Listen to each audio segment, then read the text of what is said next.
Wow, it seems like forever, don't it? Yeah, it kind of does. It's been a while. I've been on an airplane a lot. Yeah. Hey, we're powering speed. Wow, I was just clipping again. I don't know what you hear I'm not because I don't hear hearing it, nothing. Maybe his bass volume's up too much or you know what? something. Maybe one of the connections is loose. All right. Want me to attempt to fix it? Nope. Or you Nope. Leave it alone. I'll be all right. Hey, we're powering speed. be a professional. We're still, yeah, I'll fight through it, man. All right, we're still powering speed. 908-751-0211. I dare anybody to call. Yeah, it just happened again. Just call, make him clip. Yeah, call something and call Speak us. loudly. And, do your thing, Ted. All right, like us on iTunes and Feces Book or whatnot. Normally I would say something about you, saying something like that about Facebook. But, yeah, who was right? Looks like me, huh? Those scumbags. Yeah, they are. Well, They really are scumbags. didn't you what's his face on the TV sipping his water as they're Zuckerberg, what a weird cat, Yeah. huh? He's like, Look, if that's what it takes to be a billionaire, I'll be just fine, just like I am, Yeah. because that guy is fucking out there. Did you not have an overwhelming desire to punch him in the fucking throat? I didn't have quite that violent reaction, Tom. But I did. I did because I hated how he skirted questions and I think he skirted questions. I don't think it was nefarious. I don't think nefarious. I don't think he had enough, I'll say, internal knowledge to answer some of it. That's what I thought. nonsense. He's just the money. He's just, all the guys do all the work. Do you think your employees lean left or whatever? But I mean, now hold on a minute here. That whole thing, and I'm not. Well, he said he didn't know first. No, but that's a stupid. First off, it's a stupid question because you can't answer that. Well, listen. Yeah, you're right. You can't. You You can't can't- ask you it. You can't can't ask it. answer it. Right. But that was the glaring light that I saw. How stupid our Congress is. Oh, yeah. Yeah, it was pretty bad. I'm going, Right. what is this? This Facebook is The guy's saying, he's saying, well, listen. So if you're emailing me on WhatsApp, can they? And Zuckerberg, rightly so. I would have done the same thing, only with my face. It's way better. He was like, yeah, we can't see what's on WhatsApp. He might as well have said, you fucking moron. Yeah. WhatsApp I don't think he has that level of personality in him to be like we would. But at that point, he should have, because that was a really stupid question. Then he grabbed the water and sip, puts it down, I got to tell you that the overwhelming thing of this is, God, I'd love to testify in front of those people about anything. Ask me anything. Anything that I think I could answer, just please ask me anything, because I just want to hate on him. You think he'd be like... And you're smarter than all of them. I don't know about that. Some of those guys are pretty good. Like Trey Gowdy, I wouldn't want to fuck with him. Well, you don't want to fuck with him about the law. And yeah, he is a good one. He's one of the good ones. But all the idiots that were on TV, they don't ever show him enough. No, I don't. They showed all the morons. I know. Well, it makes for better TV. It definitely does. And you got Diamond and Silk. Look, I saw them for kind of what they are. Yeah, they're from day one. Opportunistic. And I'm not saying that in a bad way, but they're cool. I think they're hilarious. They found a way to make it. Yeah. That's what the idea is. What we all look for. Sure. So, but I mean, Except for Fudd. He's too busy, dude. Oh, he is? Kids, dinner, it's way too much. Did he vacuum today? Yes, and he had to do a load of laundry. Ooh. Does he use Downy? He might. We can ask him that. We can't get into that. Yeah, you really want to take that? No, I do not. I do not again. They found a way to do something. And look, they're not hate speech. If anybody ever watched them, they're not hate speech. Not at all. I see it more of as entertainers, but they keep saying that they've got algorithms put on their page. Like it's a thing. Yeah. Like did somebody tagged one somewhere, put an algorithm here. Yep. Like they walk in with a backpack, sprinkle it around the room. Look, I know what happens. Because as I've told everybody, Twitter troll, I enjoy it. Yep. And I know you're going to say, well, you're like the mean kid with, the anthill and the magnifying glass. No, I don't care. I think it's funny. Well, you do. I like that. To me, there is some sense of satisfaction that somebody is saying something so stupid and you toll on them a little bit, and then all of a sudden you get a thing that you're blocked, because that means that some fucking dipshit, in Reddington was able to reach out to a celebrity and irritate them enough to the point where they had to go seek out the block button. I win. Yeah. That's a No big doubt. win for me. I know. I hear and I get that. And on that note, Kevin is exactly right. Fudd probably does eat Tide Pods. That really probably cuts back into laundry. Yeah. I mean, he's there. They're there. Why not? Yeah. What flavor are these? I'll check. Oh, Christ. God. So, I mean, look, that whole Facebook thing was pretty funny. And the Comey thing, look, Wait, time out. Whose mic is messed up? Not Mr. mine. Lee. I don't pulled know. away a little bit, but God. This is all we need. is a mic messed up? Shouldn't be. Technical difficulties. Mike sounds fine. Everything looks just Oh, they're saying yours. really. Yeah. Really? Maybe I was pulling a FUD, Let me look. doing the bobblehead. Oh, what's Nitro Scott talking about? What happened to Sean Hannity? Oh, you didn't hear about that? No. Hang on, I'm going to restart something, guys. You're not really going to go away. Just hang tight. Oh boy. That's bizarre. Sound engineer Yeah. messed up his own mic. I didn't. It's not the mic. It's too much gain. Too much gain? Yeah. Isn't that That's what Mr. Lee's saying. a laundry? Shouldn't be. I mean, Detergent? mine isn't even at clip. I mean, I don't know. Let's see if it's any better now. Do we need more Calgon? Hello. Maybe. It sounds fine in my headphones. Well, we're monitoring internally, so it's a little different. yeah. Well, PJ said it sounds good. Much better? Okay, I think I know what it was. Long story, not going to get into it. But anyway, what happened with Hannity? That's Yeah. pretty funny. The look, I'm not a huge fan of Hannity, Same. me personally. I mean, you know, I know everybody wants to say that, well, if you lean to the right, you must love Hannity. Well, that's like if you lean to the left, you must fucking like that dude on MSNBC. Ugh. What's his name? Maddow? I mean, that's Oh, that angry guy? the angry guy. Yeah. The bad haircut. Yeah. The way that I look at it is that if you follow Hannity and think what's coming out of his mouth is fact, it is political opinion and spin. Everything he says, he's trying to make himself, or trying to make the case that the conservative argument is better. I don't want to get into the whole politics of thing, but apparently when they raided the Cohen guy's office, Hannity was listed as one of Cohen's clients. Like they said, who were the people that were supposed to be your clients that we have to protect your privilege? And Hannity was named. Now, Hannity said that he never paid him, never sought, direct legal advice. They didn't enter into an agreement that he wasn't really his attorney. So I don't know what's going to happen with that. But I mean, the left, oh my God, it went fucking wild today. Interesting. On the heels of the Comey thing, big news flash, the president is not a nice guy. I know. I never got that feeling. Apparently he's had sex with some porn stars, too. Yeah, and she's busted, isn't she? I hope she looked good back then. I don't know if she ever did. But I mean, was that against the law back then when they said he was doing it? What do you mean against the law? Having sex with porn stars. I don't think it's ever against the law. It's a little dirty. Well, what are they doing then? The campaign contributions or some shit. Oh, Look, please. Scott, talk to your people. Get them with my people because you guys are just fucking out of control. Way out of control. Contributions. I'm going to punch Scott in the throat, too, when I meet him. Nah, he's all right. He's a good dude. I know. He's one of the good ones. We can let him go. All right. And I hope everybody enjoyed the premium show last week. Oh yeah, that was a. Did you know about that? Special. Premium show. We did a test Whoa. to see how many people would actually pay to listen. Really? We actually had more. Did anybody pay? Where's my cut? Killing me. Well, See, I go away and I get boned. Well, Rich God's Mogul sakes. was our. I'm laying in airplane seats that are, well, actually, they're pretty cool. I don't know how it got started, but Tad or somebody, I think we put, I don't know if I told him to do Yeah, it. you told me to do that. This, we're going to have a special show, but For it's our premium members only. And everybody's like, how do I listen? How do I listen? What the fuck? Richard Mogul he's like, I was the first one online, All right, so we're in for $5 with Mogul. I guess that's what. Well, Mogul would pay. Yeah, he would. That podcast fucker. All right, well, let's talk about some car shit. All right.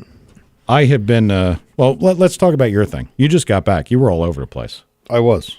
Well, I wasn't all over the place. I was in the Middle East. And yeah, went to the custom show. Our guys that were on the show a few months ago, they put on this huge show. It's like the SEMA show, and it was really good. A lot of people, a lot of cars. Engine competition, two different competitions, and drifting and blowing cars up in the parking lot, and just craziness. How big is that compared to SEMA? And is it more like in the vein of SEMA or more in the vein of, say, PRI? Like, are there waxes and everything, or is it more performance? No, it's kind of its own thing. It's a lot. It's more performance, but there are some waxes. It's a way bigger car show. It's kind of like its own thing, but it's got the class of SEMA because the venue is the national venue for Abu Dhabi. It's enormous and beautiful, and there's a hotel on each side. There's an A-loft and a 5-star Hyatt where I stayed on the other side, and it's a big production, and it's really cool. Those guys should be very proud of themselves for the show they put on. It's not as big because they don't have the people. There's 1.7 million people in the whole country. So, what are the attendance numbers like from one to the other? I mean, I like if somebody... believe it or not, SEMA, I think, draws like 70,000, and the custom show drew just under 30,000. Okay. It's the percentage of population to attendance. Citizens, is way higher there because they're all crazy about cars. Yeah, they are pretty nuts. Yeah. And, man, one thing, you go to the car show there, and I'm not a big car show guy, but every morning walking through, you get to see the stuff. There were, I don't know, 20, I guess they're Mark IV, 93 to 97 Supras. People go crazy for them here. There's like 20 of them that are perfect, like brand new, beautiful cars. There's GTRs, there's everything. Old GTRs, new ones. Corvette Club, Camaro Club, Mustang Club, and then the trucks. Forget about it. And is it primarily our domestic market driven? Yeah. Like, is that what the main thing is? Well, it's because I know like they're big on like the Nissan Patrols and that stuff. Yeah, well, the Patrol is by far the biggest, but second to that is the LS platform in the the pickup trucks, and then Camaros and Corvettes. Gotcha. But pickup trucks are huge. When you're driving down the street or down the highway or in the desert, all you see is Patrols and Chevy or GMC pickup trucks. It's insane. And there's hardly any stock ones.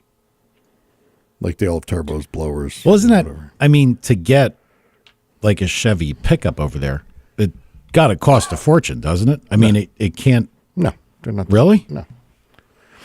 Why? Well, I mean, because you would think that like they're not made there. Well, I guess. They put them on a ship. No duties or anything? That I don't know. Because like you said, when they're not stock, well, it would kind of lead me to think that, well, yeah, because the people over there that buy them have enough money to buy that kind of stuff, so they fuck with them. Yeah, it doesn't matter. They got a hobby. Yeah. I mean, in Abu Dhabi's a tiny little emirate.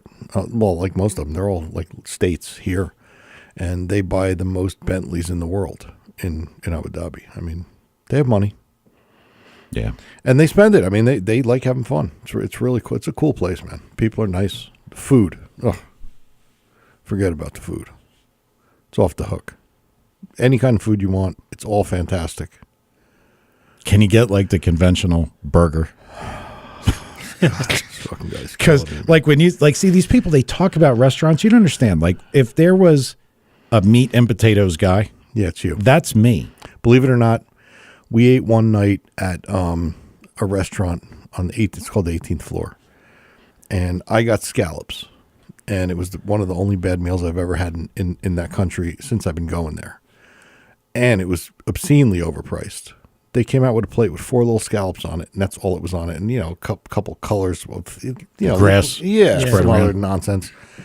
And it was midnight because, that's when you eat dinner there. And I looked at the guy, and you know me, I'm always nice. Take note of that, Alan. Imagine how he really feels about you. Yeah. Good point. And I said, man, you kidding me with these scallops? I mean, that's $85 for that. And he's smiling, Filipino guy saying, yes, sir. Yeah, that's what they do. Yes, You said it to the waiter. Yeah. Okay. So I'm like, dude, I can't. This is crazy. I can't. I don't care whose money it is. I'm not spending it on this. Take it back and bring me a cheeseburger. And he did. Was it Really? was the burger any It good? was really good. All right, Yeah. see, Yeah. then I could be all right over there. Yep. No, I don't like all the fancy shit. I know, like half the time we used to go out with the guys. That oh my god, I'm going to say this out loud. The Russians, and we used to go like to these restaurants and steak tartare and all this fucked up stuff. And they're like, oh, you must try. Not a fucking chance. I ain't eating that. Give me a fucking steak. You gotta expand your horizons a little bit. Oof. Yeah, that was the nastiest looking shit I ever saw. Well, that's raw. Yeah. And so look, we figured out fire a long time ago. There ain't no reason that nobody goes running around taking a bite out of a cow. I'm not eating one of them. I would agree with that. Ooh. Good God, it gives me the willies just thinking about it. And you went for a ride. Well, let's talk about Howard. Howard had a booth over there, or what did he do? No, Howard went over there. He the GM deal. I introduced him to the guy who owns the GM dealership over there. Mm-hmm. Really, really great guy. I've known him for a while, and him and Howard hit it off. And I introduced them in order to gain some business, right? And Howard, brought it full circle, and he does motors for the guy now. And earlier this year, the guy sent him 2 ZR1 Camaros. ZR1? ZL, isn't it? ZL1? Oh, ZR1's Corvette. Yeah. Yeah. Shame on you. Yeah, I know.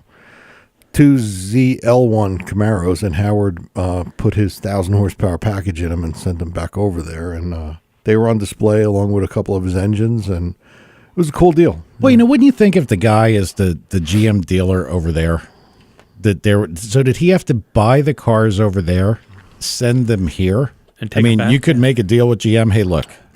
Drop them off here and ship them over. Actually, I don't know how that happened. I could be inaccurate on. Maybe he did buy them here, and then just shipped them over there. Yeah. That could very well be, because they do have to go there. I could be wrong. I'm just talking. I know. Right.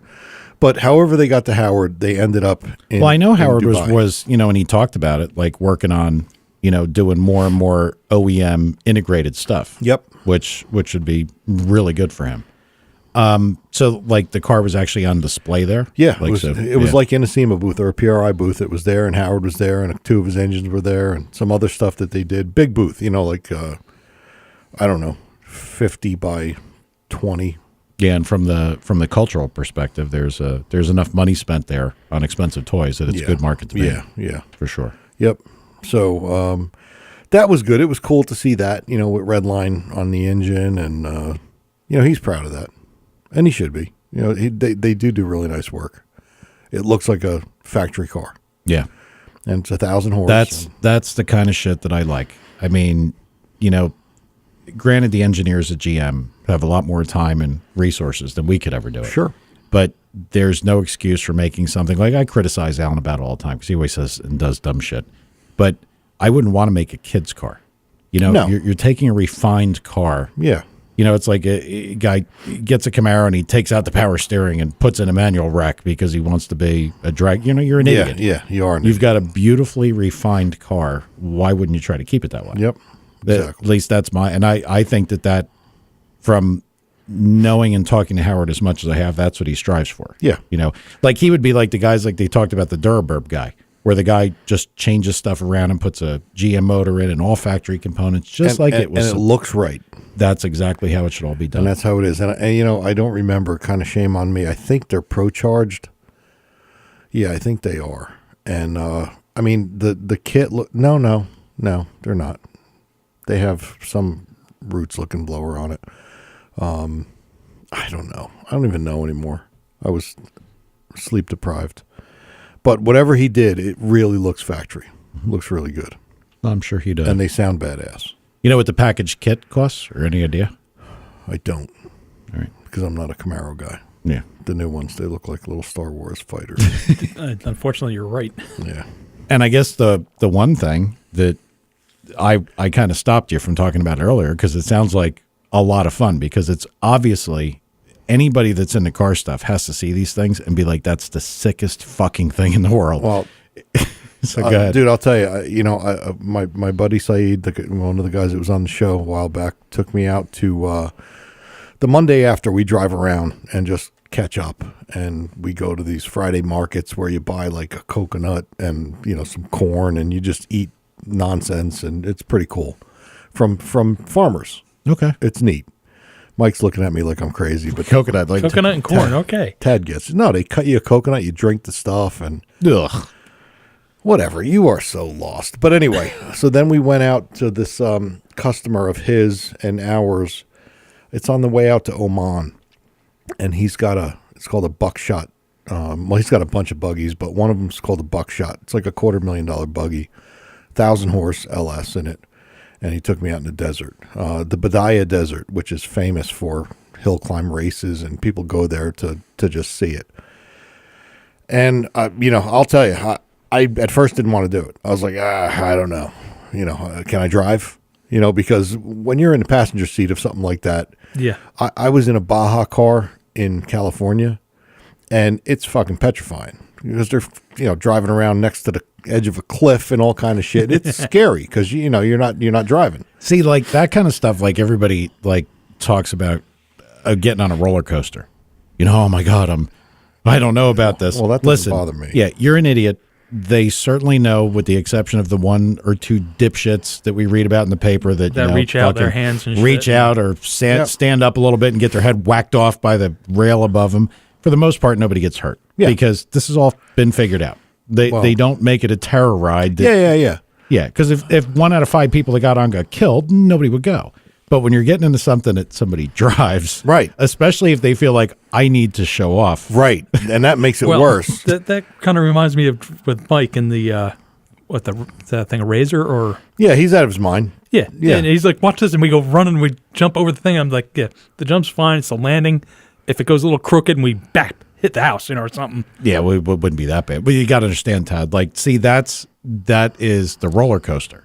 Yeah. I've done that a million times. So, like, I mean, chances are but I haven't. So it's like, I don't know what I'm expecting you here. Should trust me, Todd. Yeah. No, that's the point. That's the point. So that's why I was nervous. But, I got in it, 5-point harness, and it's professional safety stuff. It's really a cool truck or a buggy. So I got tightened in and everything, and I felt okay, and we took off. And, he actually took it easy on the way out. We sequential trans, I said 1,000 horse, twin turbo. It's badass. So then we get out to the mountains, and, he's jumping over stuff and everything. And I start taking video so he knows I'm comfortable, and he starts going a little worse, a little crazier.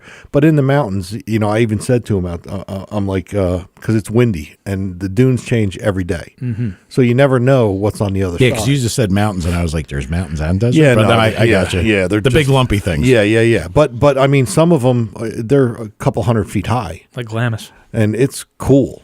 But you never know what's on the other side, and you can't see it. And even he doesn't know on the other side. He admitted it to me. He's like, it changes every day. So only he had a little more accent. Well, I mean, does it ever turn out that like what's on the other side is in fact a cliff, or sand just doesn't do that? No. But I mean, I guess if more of a drop than you're expecting. Yeah, if it's more of a drop than you're expecting, and you're flying, then the car can nosedive and So, or you go out too hard and you land on the flat instead of the decline. Yeah, but he didn't take any chances like that. Number one, because that's one thing you remember. He doesn't want to get killed either. That's true. So that everybody asked me about flying. Like a lot of people say, "Aren't you scared to fly so much?" and blah blah blah. And I always say, "Yeah, the pilot doesn't want to die." No, so he's going to do his best. But anyway, he was cool, and then went a little faster and faster, and then we got into the wheel stand and stuff on a couple of long straightaways. This car in third gear going, 50 miles an hour can wheel stand like as long as there's straightaway. Just get in the throttle. It picks the wheels up, and all you see is sky. It's really unbelievable. So I can't even imagine being in something like that. It was cool. It was very cool. And then I did understand why he wouldn't let me drive it. Because it's that much power of zero. It's too much car. You can't learn in the desert. You got to learn somewhere, and I guess sneak up on it.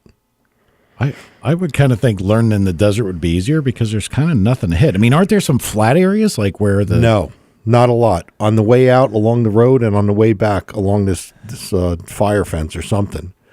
Other than that, it's all hills and jumps and all kind of stuff. And Yeah, you would have to learn there, but you would have to learn. You would need time and probably a car with less power, and learn how to manage jumps. And I've never done that. How many people are out goofing around on these things at one time? Well, when we went, it was midday. It was kind of the end of the day. Yeah, it was like 5 o'clock. So we only saw a couple. We saw some donkeys, but they have camps out in the desert, and you can go and see people. But we only saw a couple of people in the distance. I think what would worry me is about cresting something at a good clip. Oh, and having meeting another one. Oh, yeah, and that happens. That's why they have the big flags and lights and. Yeah, but if some of these things are 100 feet tall, the flag is only what 20. It doesn't matter, right? If that. Right. Yeah, I wasn't worried about that because going out, I could overlook and you could see there was nobody out there. Yeah, and that doesn't mean that there wouldn't be, but there wasn't. There wasn't anybody. No, but very real possibility. Does the sand feel like you'd expect it to feel? Like, does it always feel like you're sort of disconnected? Like you're. Like the thing that always struck me is that when I went ice racing with the guy Danny, God rest his soul, nice dude.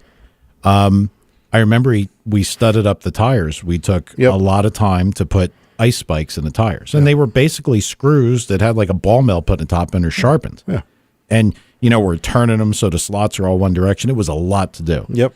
And I remember when I went out there, kind of like it's a 500cc two-stroke. Yep. And I'm driving the quad around. I'm like, all right, and I'm like turn a wheel and it turns. I turn a wheel and it turns. I whack the throttle. The fucking thing stands up on the back tires. I'm like, what the fuck? Not what I expected. So do you always feel like that level of slip beneath you? Like, is the sand like, talk about the beach. Like you're walking on the beach and the sand's like moving away from you, but then you get to where the water hit it and it's more firm. No, the sand is like the beach. Like it's very soft. Okay. But the tires are big and they got paddles, like 3-inch paddles. Yeah. So you have enough bite. You're moving for sand. the thing to go. Yeah, you're moving sand. And the front tires end up working like rudders. Yeah. Okay. Yep. And I got to tell you, like when I went in the Baja car, I don't know how much it cost, but it was loud and squeaky and nasty and hard and uncomfortable, and that combined with the fact that I didn't trust the guy driving. Yeah. And I wasn't driving. And well, was the Baja car a race car? Yeah. Like, was it made like was a class racing vehicle? Yeah. Okay. Well, so was this. I mean, not a class race, but this is a race car. Right. But it is made for enjoyment. Well, it's made for enjoyment because those guys could afford to race. It's a race car. It's got 15 inches of travel on every wheel. But that was going to be my point. This thing was like it's like a trophy truck, like driving it. But no noise. Mm-hmm. The only time you heard something was when you were jumping and the wheels hung down to where the straps would grab them. Mm-hmm. And you would hear that little jolt. Like doink. And then the chain jiggle for a second. Yeah. That was the only noise you heard. I mean, this car, and it's because it's the Rolls Royce of those cars. Was it, like muffled engine-wise too? No. No, so it's just... No, but it's behind you, so yeah, and I guess turbocharged, turbo right? Yeah, too, and turbos, but you could hear it. Yeah, but very, very cool. I know that when I drove Brian's circle track car, you work on the thing, never been in the thing other than to move it from point A to point B. Yep. I remember the first time driving around the track, it's like this thing's going to fall apart. Like there's no way this noise is okay. I know that was probably what it was like when you got in the Baja thing. Yeah. You're like, is that okay? Bang, bang, boom, crack, all of it. Yeah. But none of that. Nah, yeah, that would be unsettling. All you heard was engine and, a little bit of trans whine because sequential, they, I guess, straight gears and everything. But very cool. Very, I could see how they get addicted to that. So you got some photos that are like kind of... Yeah, I got photos. I'll put up a video. I mean, the video, admittedly, it's tough to hold a phone up when you're on the back tires going around. 60. Yeah. Video of your sneakers. Yeah. But those things are really like 250 up, huh? Well, the one I was in was 250. Wow. They're like 90 and up. The buckshots are a lot of money. Buckshot and Funko are the two big ones. Well, I guess if they're using things like those Ricardo gearboxes, I think those alone are like... Actually, they have Albins in most of them. Yeah. Same thing, though. Yeah. Fortune. 35 to 45,000 for the gearbox. Yeah. How's that for a number, huh? Just for the trans. Yeah. All right. Well, yeah, definitely put some of that information up. I'd like to see it. That'd be something I'd like to go in. And if I was going with a guy who was, This guy was cool. a good guy, I'd be like, have at it, man. Yeah. Yeah, once I got real comfortable, I didn't care what he did. Yeah. It's kind of funny about him talking about the wheelie part. I was coming home on the back way on, I think, Bloomsbury, What were you driving? my POS truck. Okay. So I'm driving along, going up a hill, and I see a guy in a Hayabusa come up to the top of the hill. Whoop! Wheelies all the way down the hill past me. I was like, man, it's been forever since I've seen somebody on a bike on the streets doing a wheelie, because everybody's just like puttering around on the crap, V-twins. But it is crap. a sad realization. I mean, you're like walking, if you want to call it walking, proof that this is not, that's not the thing we really want to be doing anymore. I mean, Well, it wasn't empty. It's a freaking farm, out in the middle of nowhere. But he came down the hill and I'm going up, just lifted up. I saw the headlight, coming over the top, and then poof, wheelies by me going down the hill. I was like, well, see, part of Yeah. that stuff, like out in the desert, I don't know if they don't have like wild camels, like just roaming the desert, do they? Like, you're not going to run into one like we'd see deer or anything, right? No, there's camels and there's donkeys. We saw donkeys. Just like wild donkeys, just like hanging out. Oh, they were wild. How the fuck do they hang out in the desert and they're okay? That's what they do. There's shit from animals all over the place. Really? Yeah, we saw tracks and I saw tons of it.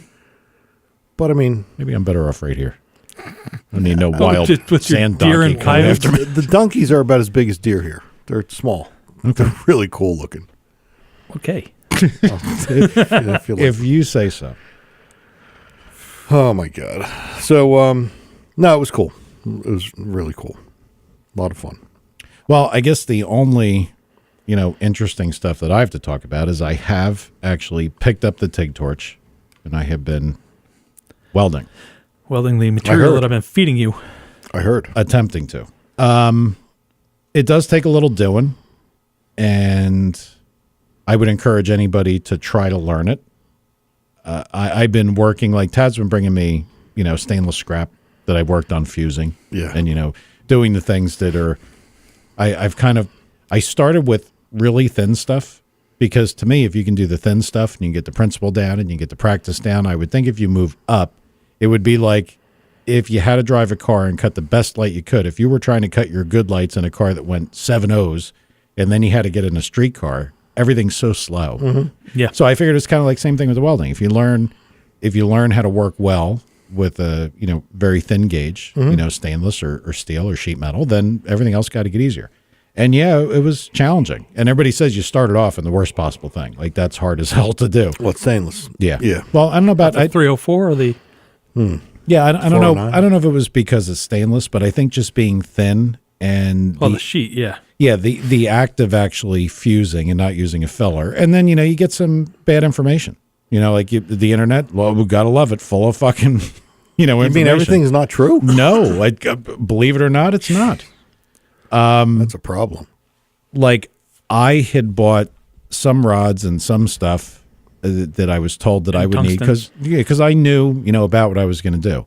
But then as you really drill down a little further into it, like I was trying to weld some, when I had to put filler in, I was trying to weld some very thin stainless with like 1/16 rod. With big filler. Bad idea. You're better off with a thinner rod that you can feed nicely and just, as you need to. Oh, because you got to get it too hot to melt it. Well, that's my problem. It was heat control. And the other thing that I'll tell you that one of the biggest things, and everybody was like, well, of course, you idiot. I had a helmet from Harbor Freight. I bought it with Tad. Of course, of all things. There we go. At the same time, I bought that busted ass caliper that I figured, how bad could this be? I might as well just taken $10 and thrown it out the window driving down the road because it was that bad. So I bought a helmet just because I always had like a single shade MIG helmet. Mm-hmm. And look, man, it changed color, and for MIG welding, it was fine. But if you're really trying to see, and for me, that's the biggest thing, being able to see the puddle and work with the puddle. Good helmet, all difference in the world. I mean, that really helped. Tad, Yep. your thoughts? Okay. Yeah, fantastic. I don't. I work on a different level with big freaking stuff with MIG welders. So Oh, But whatever. Yeah. But I'm getting the hang of it. just trying to get him into the show. You forget it. He'll just sit there. I'm getting the hang of it. I'm getting better at it. I'm confident that I could from the exhaust tubing perspective. I could put stuff together. I could make it look reasonable. Certainly wouldn't look like, these craftsmen that you see, these TIG artists. That ain't never going to be me. You don't know that. So you're trying, weren't you? I don't have that level of, no. I'm too impatient. That's part of my problem. That you are. Yeah. Hey, wait, let me interrupt you for a second. Tad, I Yes. need to complain to HR at some point. Are you involved in that? The fuck is this chair I'm sitting on? I'm wondering why it's so goddamn uncomfortable. Why am I on this chair? We gave you a throne. Oh, I see. Throne. Can you get with HR? I can try, but HR is really. You could get your dumb ass out of the chair and sit in the other one. It's not that was here because we had the guys on this, and I never moved anything out. Again, I wanted to get Tad into the show, but it's not working out. So no, I'm honestly I'm enjoying it, and it was one of those things I wanted to learn how to do. I felt like that was something that I needed to know how to do. I know how to MIG weld. I know how to MIG weld reasonably well. Mm-hmm. So I've been learning. It's fun. Well, I got some tubing coming for you. Just Fantastic. Some scrap. Cheater lenses. Yes, Scott, cheater lenses. Believe this or not, I can see up close kind of just fine. Like I know Tad, we talked about this the other day. Yeah. Tad has his phone blown up a little bit over stock so he can see it. I know Alan, I think, walks around with a magnifying glass because he can't see. I got a magnifying glass at work, but Alan that's for Fudd? Yeah. But I don't have that problem. My close is okay. But I did find that for me that a pair of cheaters actually made it easier. Not because my vision was bad, but because it made everything a little bigger. And it's probably because I'm new. Our resident ninja said that you should get an amplifying lens. Yeah, I think it's what it means, a cheater. Yeah. Oh. I think he means a cheater. Oh. Yeah, because Mike had me look through them, and I was like, whoa, what the hell, man? It's like, when you look at it from a distance going through there, it's like, holy crap. Well, I did a lot of research on the helmets, and I ended up, I might be able to see, but my brain's shot. I can't remember the brand of helmet I bought, but it was made in Switzerland. So it's got to be good. Well, I don't know. I mean, they make good pocket knives. I don't know. That they do. Swiss Army. It got good reviews, and for me, I thought vision was really important. So this thing is kind of like a goggles deal. It sits further back. Yeah. So what I found is if you put the cheater lens in the helmet, because I bought one of them, it was like $28 for a plastic cheater lens. Yeah. When I clipped it in the helmet, it was kind of fucked up because it's further away from your eyes. So then things are weird focal length. I thought it was goofy. Did it turn everything upside down? No, it wasn't quite that fucked That'd be really fucked up. But I was better off with a pair of the old man glasses under the helmet, just fucking with them. Oh, Guido said same deal. Yep. Yeah. Yeah, the glasses seem to work out much better than the lens in the helmet, and that might just be me or what I prefer. But again, this is one of those things when you talk to people and you say you don't know what good is because you don't have enough experience. When I put that helmet on, it showed me just how bad that helmet I was trying to use was. Or can I just make a point here? Sure. Fudd just put on the chat room that an optometrist can tell you what the prescription should be. I mean, what is wrong with him? I just told him I don't need reading glasses. There is so much wrong with him. Yeah, I don't. Go vacuum something, dude. Take a pod break. Go grab some Pledge and go shine up a piece of furniture or something. Yeah, I can see, I see people my age, even my brother does it, who's got the phone at arm's length, trying to see what somebody said. I don't have that. I mean, I can't have the phone right up on my face. I still can. Yeah. Well, my contact's out. I could see, Oh, and my contact's out? I don't know what the fuck goes on there, but then it's superhuman. I can see stuff I shouldn't. Yeah, little tiny stuff. Tinier stuff. But then you go outside at night and I can't read a road sign that's 4 feet away from me. No, you're taking a guess. Is that blur a person or is that a sign? Yeah. No, or a truck. Or a truck. Yeah, right there with you. So I don't need the cheaters, but it seemed like just making the field of view larger helped. Yeah. Without having to be right up on it. So like I said, I'm making progress. But you're really going to make your own headers? I don't know if I say I'm maybe a little nervous about doing that. Oh, so you're going to learn, and when you decide to tap out, if you do, then we'll just. I might very well tap out. Oh, I might be right. okay, look, I put enough holes and enough shit. My biggest fear would be is that I have everything fitted and nice. Oh, I got to talk about the little bandsaw. That's the coolest fucking thing in the world. It's really not, but okay. It is. It's very cool. It's really not. Why is it not I cool? think it's useful because it's useful. portable. Man, you're a dick. No, it's useful, but it's not that cool. It is cool. It was All a right, great it's cool. fucking idea. Okay. I can... Fuck you. You dick. I didn't miss your ass at all. Yes, you did. I can section tubes beautifully, cut them and turn them. I mean, like, you can hold it up to the light and just not even see anything. I mean, so from a fusing perspective, great. But the minute that you get maybe a little too jumpy on the pedal, do you fuck that whole tube up? I mean, or do you try to TIG weld up the hole, which I'm not quite that. I mean, that should probably be something I practice. Tad? I'm sorry, because I'm with my brother watching him do shit, and he's like, I'm not a welder. He's welding upside down over antique wood and not hurting, burning anything. And he's like, I'm not a professional welder. I was like, well, what are you fucking doing then, you know? Well, yeah, but to answer, can't you answer his question? Like, Yeah, I don't know what that had to do with my question. I suck, period, so. All right, move I on. have to isolate that. I'm concerned that That's going to be the start of our new sound. Shut up. Yeah. Damn it. I'm concerned that I get to the point that, like, I have headers fitted and nice, and I'm like sitting there proud of everything I do, and then I strike the arc and fuck That them last all up. one, yeah. You know, or like, you know, what the one guy said. I watched a couple of videos about, you know, specific things. Like, I understand the principle of welding, say, a piece of thin wall tubing to a flange, because you have to do that when you MIG weld. If you're doing something, I mean, that's very basic. I don't have a problem with that. I've even practiced that a little bit because, thankful to Tad, he brought me some thicker material, some thinner material. And Yeah, so at that point, you're just filling the blank around it. well, right? what you're doing is you're melting more heavily on the, you know, concentrating your on heat the- more on the on the heavier thick side? side and kind of melting up in, like you'll go up and just touch. So I think I can do it, but I would have to say that the pressure of having all this work and everything fitted up, that now if you make a mistake, I'd feel particularly bad. Yeah, Now, you screwed everything that you... yes, and I know that people, have, like you've said, your brother has welded up holes and stuff that you're like, with nothing, just goes around in a circle.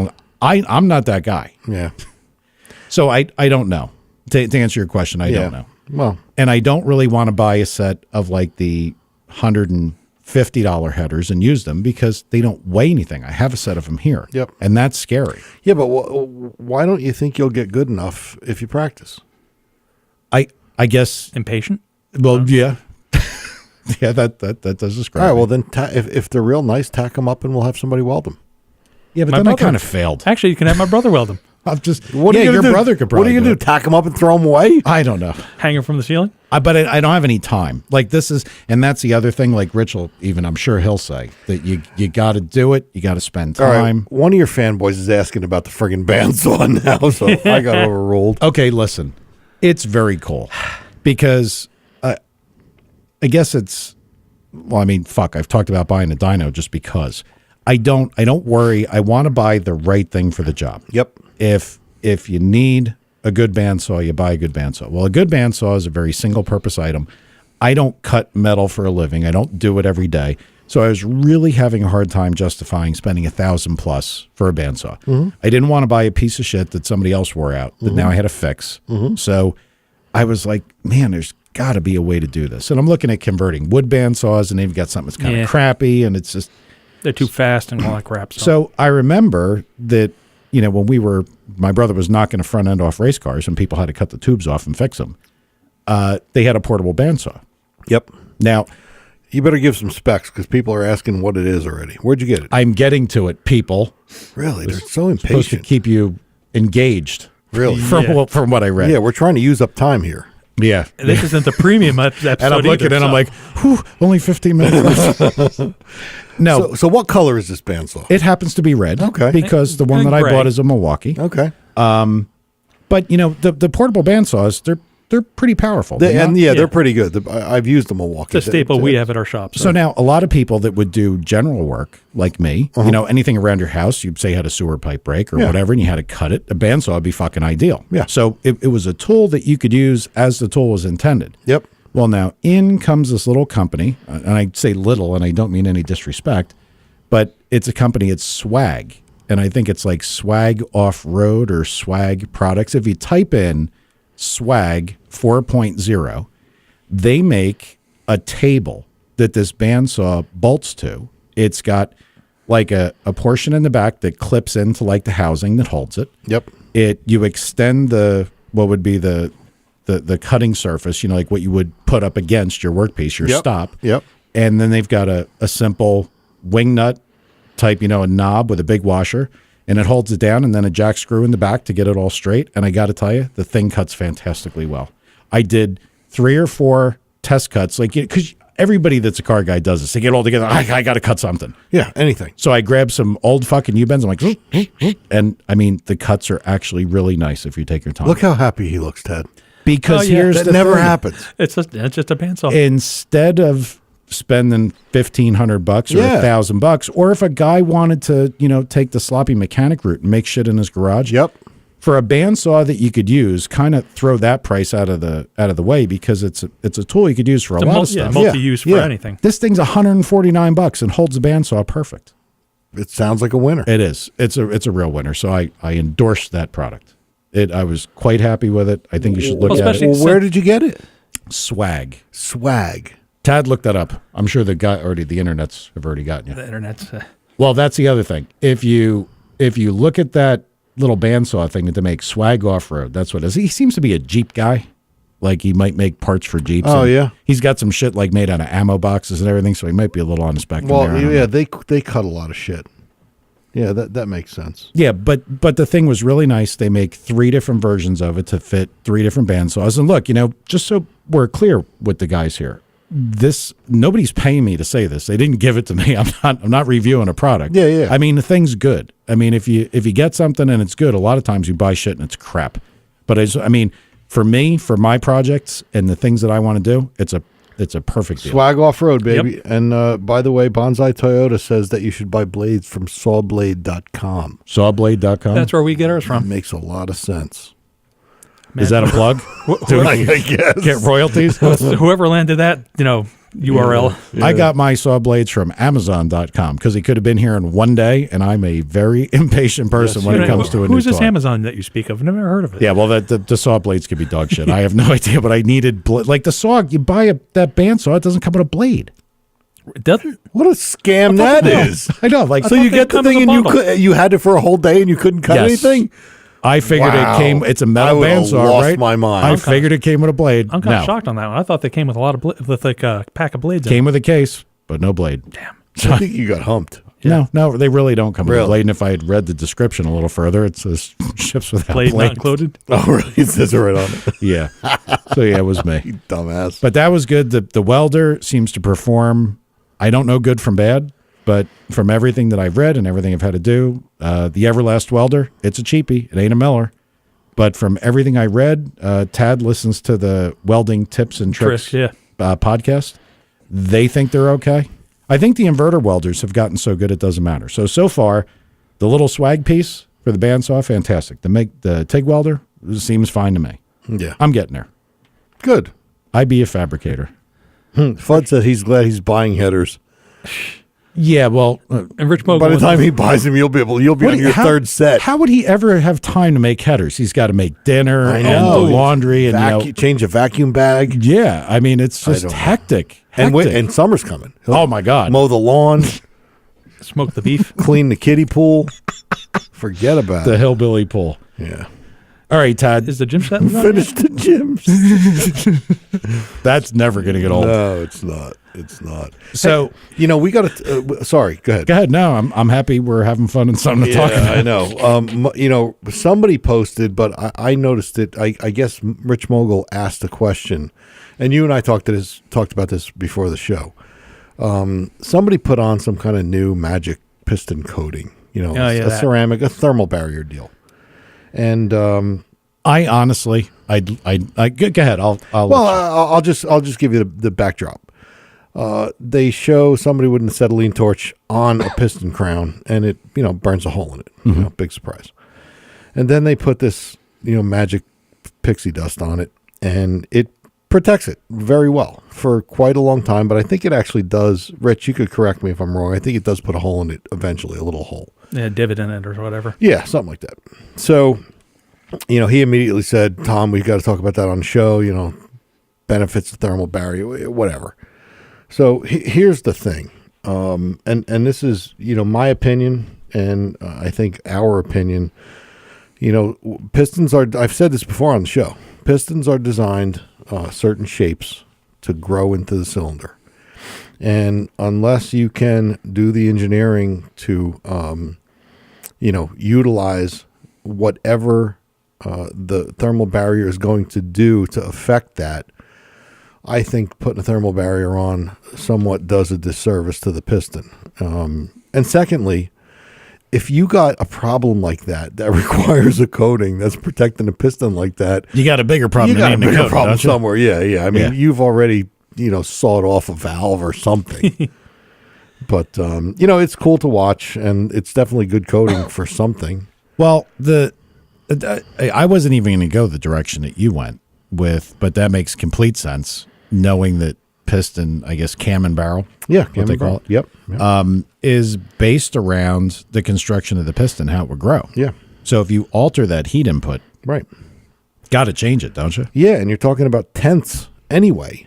So Yeah. all you need to do is change it a little bit. And, listen, does it affect them? Who knows? There are companies that put those coatings on. I don't know if they do the engineering. I would hope they do. I would guess they do. But, Yeah, like a factory that makes pistons and does the coating. yeah, they know. Yeah, they probably know, but the place that does coating, They probably don't know. I'm talking about the piston companies that offer a high heat, coating. They probably know. I'm giving them the benefit of the doubt. Listen, I think it's not necessary for nearly everything that we see. Mm-hmm. And, you would have had a problem anyway. but you see, if you got a cylinder that hot, Yeah, that you're saying, okay, look, we're not burning a hole in the piston. Chances are pretty good that if it got that hot, what would have happened beforehand is the thing would have rattled something terrible. And then the coating on the top of the piston won't matter because the piston along with the coating will be in the bottom of the oil pan. exactly. So I was kind of raised with a lot of this stuff as snake oil, but then again, coated bearings made a liar out of me. Yeah, true. There's something there. But that's different application. I know. Yep. I know. So I don't think that they're, to borrow a phrase, better living through chemistry. Yeah. I'm sure there's some practical benefit from all this stuff, but I would be skeptical on the piston side. Yeah. I think I'd probably be, in terms of coating favorability, oil shedding, Yep. bearing, friction surface, stuff like that. But I think the piston side, and I remember people were talking about doing pistons, and they said that one of the things they didn't like is it reflected heat back against the valves and back up into the intake port or some shit. And I don't know how true any of that is, but these were people that either could have been geniuses or they could have been guys that were on the internet before Right. the internet was there. Right. They were the forum guys. Yeah. Forum guys. Yeah, and instead of the internet bench racer, they were the legitimate bench racer Right. that had an answer to everything. Right. I know. Now they just have a bigger audience. Yeah, they finally. Yeah. I can look like an idiot to everybody. Well, speaking of pistons there, I don't know if I got it off the Diesel Performance podcast or one of the What is Diesel with magazines. him and Diesel? Go ahead. Yeah. Sorry. They had they're using aluminum pistons with steel tops for the diesels, Yeah. and then some of them were going with full steel pistons. Yeah. because it's got a better better expansion, just like diesel, just like iron. Yeah, and So better there's- high heat resistance. Yeah, and too. there's less rattle in the diesel and stuff like Sure. that, and they don't do the RPM, so Yeah, the weight doesn't matter. That's been a while, and they also oil them internally too. Well, I know that. Yeah. So, yeah, there's a company in Italy that makes really, really nice steel pistons for pass car for non-diesels. Really? Really cool. Nice shit. Really? Yeah, really nice. I don't know- I don't know That how good the they are, face but- that Mike just made would be. That's like, what? Well, I didn't say ultralight, No. but they are cool. They're very cool. All right, so Tad, Yes. we're going to have you finish out this show here. Yes. Do we have a Subitard update? I was hoping to have it this weekend, but apparently not. Okay, well, could we get a little more detail since it's been 3 weeks since anybody's heard from you? Oh, are they painting it now? Almost. He left No, the lug my- nut home, and he has to wait till Friday to bring it. That's what's going on. Go Well, ahead. my header broke, so I I can took my understand exhaust that. manifold back, so I'm going back to the dub sound with the thing. He swears that he puts a header on a Subaru, It changes the and now sound. it sounds not like a Subaru. He's right, depending on the header. Really? Yeah. Yeah. Well, it's like I told Because him, I keep. If you put equal lengths on them, they sound different. Did yours not have equal lengths? No, mine didn't. All right, because yours did sound like a fucking underwater motorboat. Yep.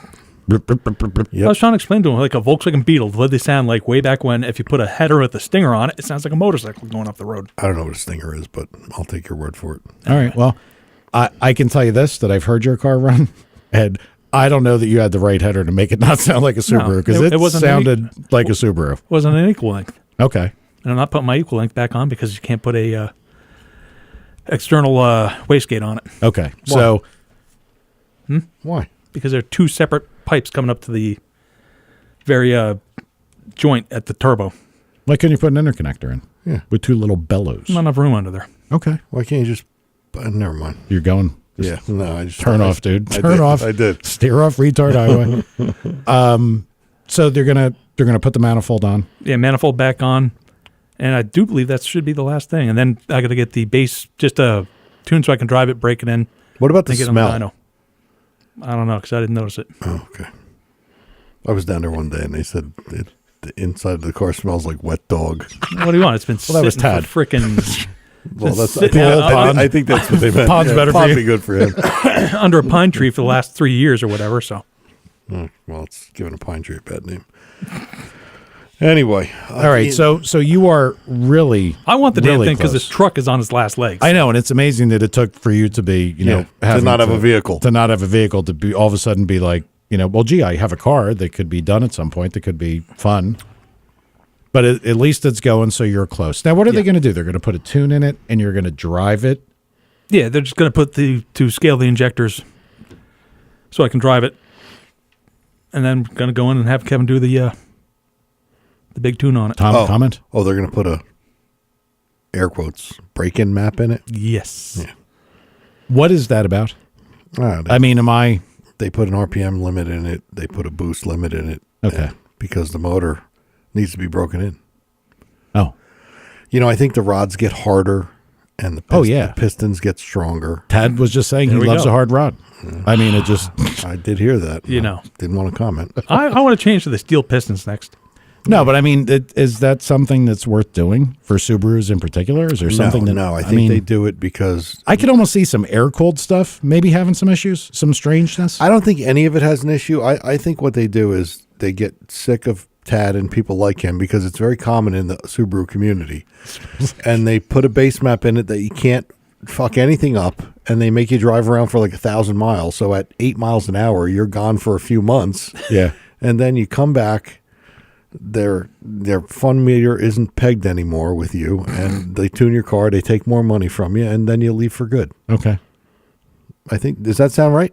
Yeah, about it works for me. Yeah. Okay. And you actually told me the other day, I was shocked that you've actually paid them up, like you've been paying them as they go. Well, I paid him one for all the freaking stuff that wasn't there. Yeah, but I mean, you've been like kind Yeah. of keeping on top of it, Yeah. which is surprising because I was wondering. Yeah, are you reading the Broken Dreams thing? Yeah. And the bitches too. Poor Ted. Oh God, our guys are so cool. All right. So that's good. So sooner or later we will hear. I want to buy this next week, man. God damn it. But Well, you know, you are holding in your hand a telephone. And that telephone, Am I? when you put in the numbers, will magically connect you to the place where your car is, and you can ask them. Gee, I did last week, and well, All right. I had something else, damn it, and I forgot it now. Might have been about guns.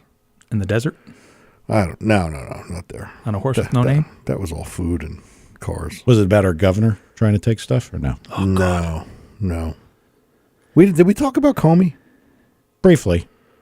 I thought, Alzheimer's. Yeah, a little bit. Alzheimer's. yeah, I'm getting there. I have a real problem with that.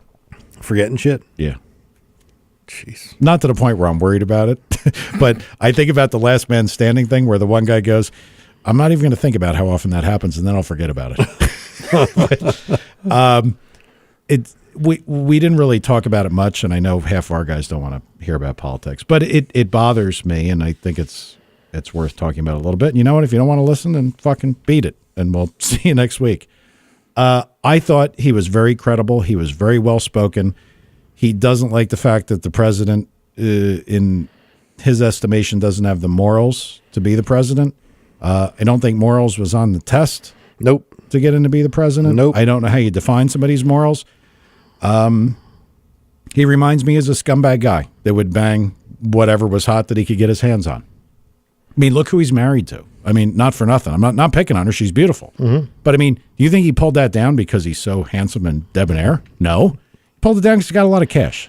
And Comey said he's a mob boss. Good. Yeah. Good. We've had pussies forever. I'm sorry. I've had people argue with me, yell at me, say that how could you want this guy for our country? I'm sick and tired of people like North Korea holding a gun to our heads, and we react to it. I mean, for the most part, a empty gun. Yep. But as they get closer and closer to a real gun, I'll be goddamned if I'm going to live with somebody holding a gun to my head. Nope. Not going to happen. Put your gun away or die. So Comey was well-spoken, as he always is. He was credible.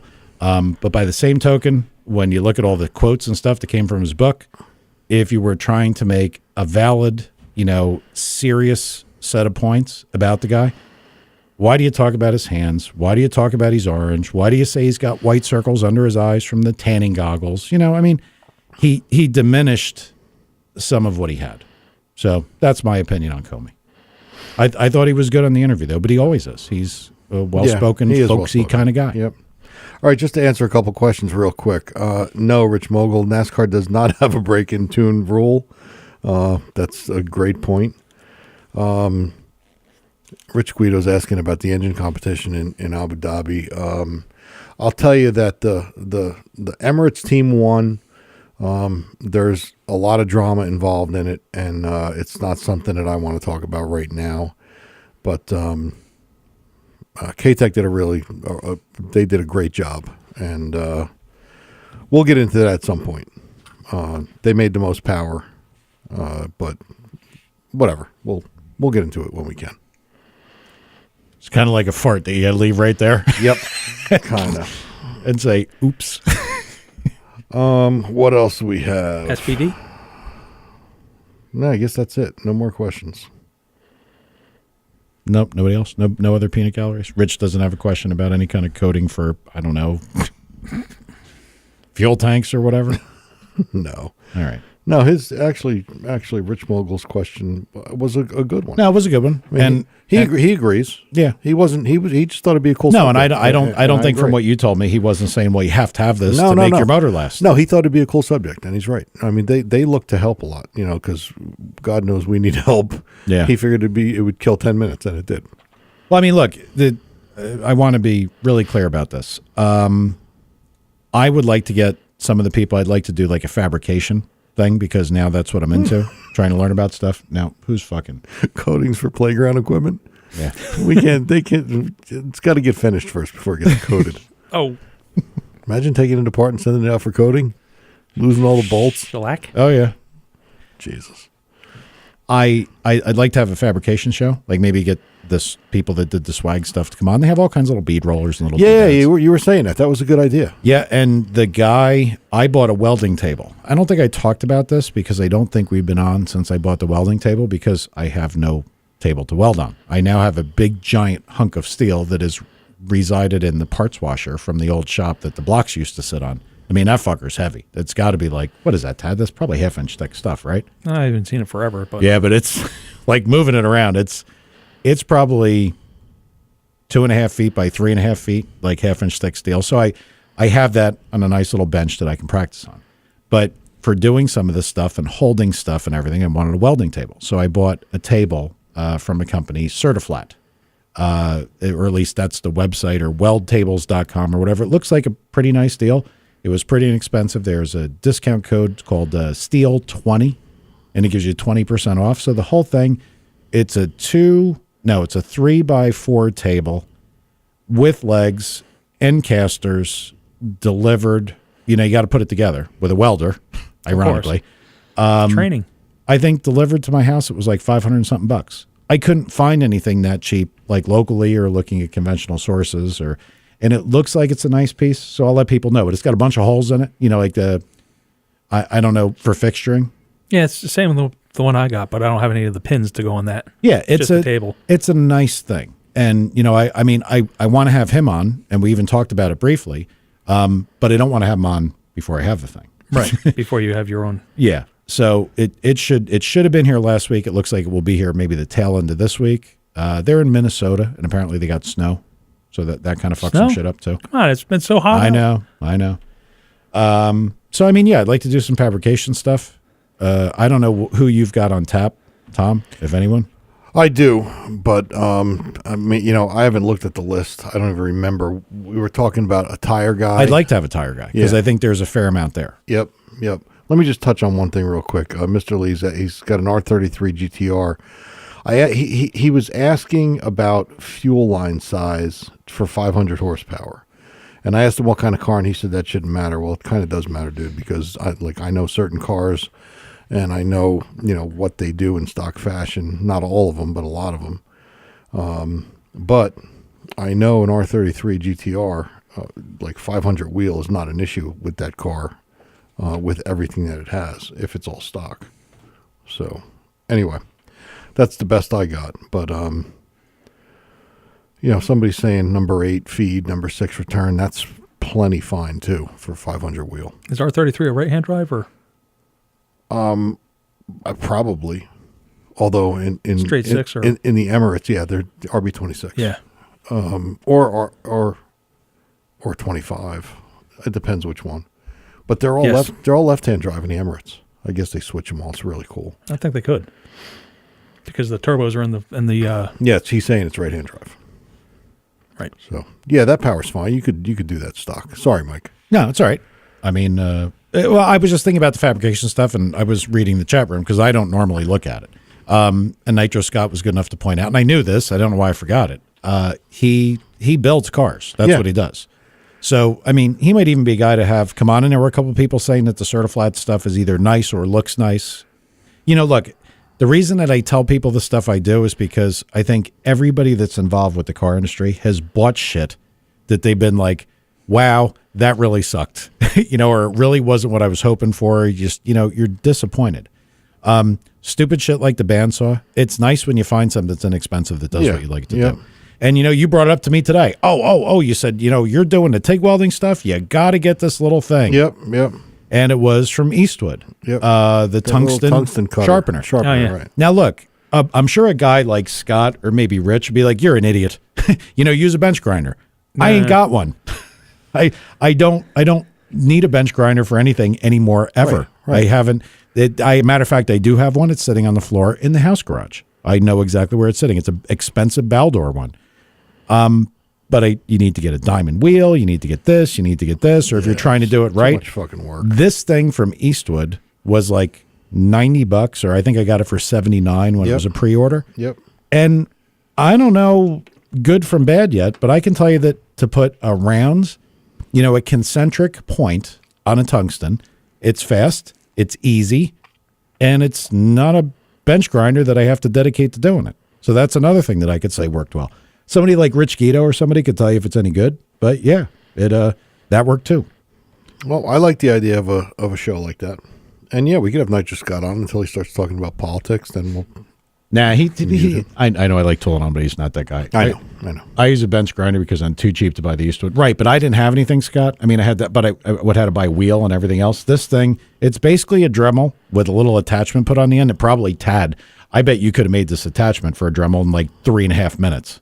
I mean... Well, that's the thing. $90, I don't think that's expensive at all. It's compared to the other ones that were like $400. Well, yeah, but that's why Eastwood did it. Yeah. They said, hey, look, why are we buying this expensive, you know, tool to spin a tungsten when there's perfectly good Dremel type things on Alibaba? At $90, I could buy that for my brother for a freaking Christmas present. You say, here, bitch. You know? Yeah, but I think your brother would be too snooty for that. No, that's the problem. He likes his little Sears bench grinder that's got worn out freaking wheels. Listen, a guy, Todd, said he was going to buy that thing. I got to tell you, it does work good. The only thing I don't like, and these are because I'm not a TIG welder, and like we could have Rich come on and talk about TIG welding because he and Scott, both those guys. Yeah. Rich, I guess, learned all on it. Like he was like me. He didn't know how to do it. And he says, I want to do that. And he did it. Yeah. To me, that's how you really know something. Yep. You go to school, somebody talks to you, No, you got to do it. But they talk about the angle on the tip. Like how much angle there's going to be. The Eastwood one is a fixed angle, but to be honest with you, it's not a fixed angle. You can just angle the thing yourself if you thought you needed something different. Yep. So I think that they said it's like a 22 degree or whatever they thought was ideal. And I can't imagine that somebody would make this thing if the angle was completely the wrong angle to use. So, but no, I can tell you that you put it on there, it sharpens real nice. There's a whole argument about breaking tungstens versus grinding them off or cutting them. I don't know. I snap them. And you look at it under a loop or whatever to make sure that it's not splintered or fucked up, and it seems to work. So for 90-something bucks, I think they're 99 now, and I'm sure probably free shipping. It's a great deal. Yep. Go get one if you're like me. Sounds like fun. All right. So anything else? I'm good. You just spoke at the loop. I had to grab out of my loops today because I was looking at my plasma cutter. I was trying to find out why it has such a bad kerf. And I was on YouTube, and he's like, "Oh yeah, get your loop and look down the oh hole." Yeah, not for nothing. A bad what? Kerf. That's the angle that it cuts. That's the noise when the. Oh, never mind. I was gonna make a joke, but I keep the taste back. You didn't get that? It took a minute for it to sink in. Come on, man! I can't be that sharp. Sorry, man. I wasn't thinking that way, but yeah. Anyway, they say look down there and see if there's any oblong, anything wrong with the hole. Right again. And like I'm looking down there at how bad it was. Of course, I put too much amperage through it, which probably helped destroy it. Well, that thing, like we were talking about, that's a pretty serious piece. It's 105 amp frickin'. Now, did your brother buy that? Yeah. So would he? I don't know. Let you use it if you needed to make stuff, and you just pay him for consumables, or is he not that guy? Yeah. So you could be making some interesting stuff. That's why I was pricing stainless steel. Make header flanges and shit like Tads, that. doodads. Yes. Fantastic. Well, actually, we did our first job specifically for that today. I don't even know what the hell it is, but And it's essentially, like you said, like a vinyl cutter. Just drives around the torch. Vinyl cutter or a 3D router. 3D router, yeah. Yeah. Okay. Although I told my brother we could put that addition. No, it's staying what it's doing, just cutting metal. And that cuts to how thick? It'll do. I just looked at it today, 1.5 inch, not at a pierce. Start on the side, but it'll cut 1.5 inch steel. Wow. That's a 105 amp, frickin' hypertherm plasma cutter. It's the biggest one they sell. So if there was something stupid I needed cut out, chances are pretty good you could probably do it. Yep. The only thing I need, because I'm sucking on the CAD program, trying to design shit. If you came up with a DXF, I can cut it. I don't know what Nitro Scott is saying. No hypertherm, no fucks to give. I don't know what that means. He has 0 fucks to give for hypotherm. So he doesn't like them? Nope. Okay. Guess not. There you go, Tad. Said you bought a Fugazi fucking plasma cutter. I didn't buy shit. What? So I don't know. All right. my brother bought it, so. All right. So anything else? Any other questions popping across there that we should address before we? No, there's one that we'll get next week. It's too long and involved for now, and I'm hungry. Okay. Sound like me now. Well, I'm hungry right now. Is this like jet lag hunger? TurboCAD says get large diameter gas cup and gas lens. Or yes, I already have it. And I bought the gay clear one The clear glass lens. because I figure anything I could put on my side might be better. Why'd you make a gay reference? Because I'm a conservative and I'm a douchebag. I don't know what to tell you. Our gay listeners will be upset. I'm sure they would be. Our gay plasma, tungsten welding. But I bought that cup because people said it was good. And there's reasons that you use it. I don't know. No, Nitro Scott said quite the opposite. Hypertherm is the good one. Oh, okay. So I guess we read that 0 fucks thing. Look, Scott, you got to realize we're all old over here. So when people are talking about fucks given and everything else, we're not. No, I think he had it wrong. You think? And I'm going to go with that. Yeah, I think Okay. I'm going back to it. I'm going to say he had it wrong. Okay. So I bought cups, I bought gas lenses, and I learned the difference between all the stuff after getting something wrong from Amazon. Yes, I have a shitty torch. I have the torch that it came with, but for what I'm doing right now, there's no crazy positions or strange things I need to reach. This is just... Well, I told you, my brother, what he said. It's like, you don't need to learn anything. Your damn welder, your TIG welder will do it for you. Yeah, that's not true. But that's not true. Because I held the torch and said, push the button where it said automatic, and I said, go do this, and it said no. no. It's still... It said no fucks given? That's what it said. Basically is what it said. Yeah, it's got all kinds of, doodads and stuff. But by the same token, probably like what your brother would say, if you can learn the way to do it without that stuff, you're a better welder. Right. Well, sure. But by the same token, I am the guy that wants to get stuff done. I don't. Oh, for fuck's sake. Well, look, I'm trying to learn it the way you're supposed to learn it, and you should. and that's what I'm doing. I haven't played. I played with the pulse thing to see what it did. To power on, power off, percentage of uptime and everything. And I mean, that's interesting. I think that's a lot of what my brother's probably meaning, because you don't have to sit there and like do it with your hand and your foot. No, but you see, something happened.